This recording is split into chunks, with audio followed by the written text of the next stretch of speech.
公元1159年前后，一位名叫 Bhaskara 学者的数学家画了一个轮子的设计图，该轮子的弯曲的杵冠里含有汞。他推断，随着轮子旋转，汞会流向每个杵冠的底部，导致轮子的一侧总是比另一侧更重。这种不平衡会使轮子永远旋转。Bhaskara 的设计图是最早的永动机设计图。永动机是一种能够在没有外部能量的作用下永远工作的设备。想象一下，一座风车能够产生使其自身持续旋转的风，或者一个灯泡发出的光提供自身所需的电力。这些设备激发了许多发明家的想象力，因为这些设备可能会彻底改变我们与能量的关系。例如，如果您能打造一台永动机，其中人类是其高效系统的一部分，那么就会永久地维持生命。只存在一个问题，此类设备无法运转。各种永动机概念都违反了一个或多个基本的热力学定律。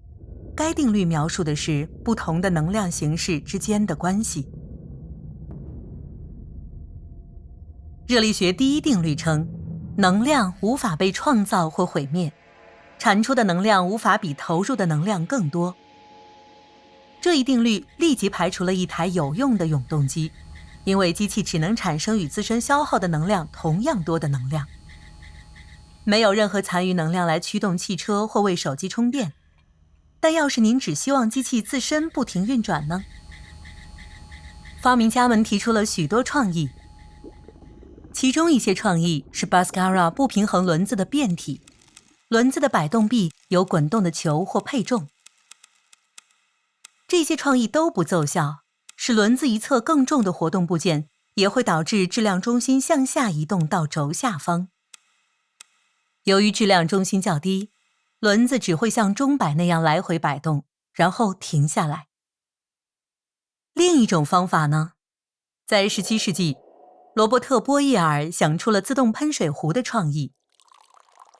他的理论认为，毛细引力，也就是液体和把水抽过细管的表面之间的引力，可能会使水在碗内不断循环。但如果毛细引力大到足以克服重力，并把水向上抽，则也会阻止水落回碗中。然后出现了磁铁版本，比如这个坡道，这个小球应该会被顶部的磁铁吸引而向上移动，然后通过孔落下，然后如此循环往复。这一创意也失败了，因为像自动喷水壶那样，磁铁只会把小球吸在顶部，即使小球持续移动，磁力也会逐渐下降，最终不再奏效。为了使这些机器持续运转，人们必须创造一些额外的能量来推动系统越过停止点，从而打破热力学第一定律。也出现了似乎持续运转的机器，但实际上这些机器无一例外都从一些外部来源获取能量。即使机械师可以设计出一台不违反热力学第一定律的机器，这种机器在现实生活中也不奏效，这是因为第二定律。热力学第二定律认为，能量往往通过某些过程耗散，比如摩擦。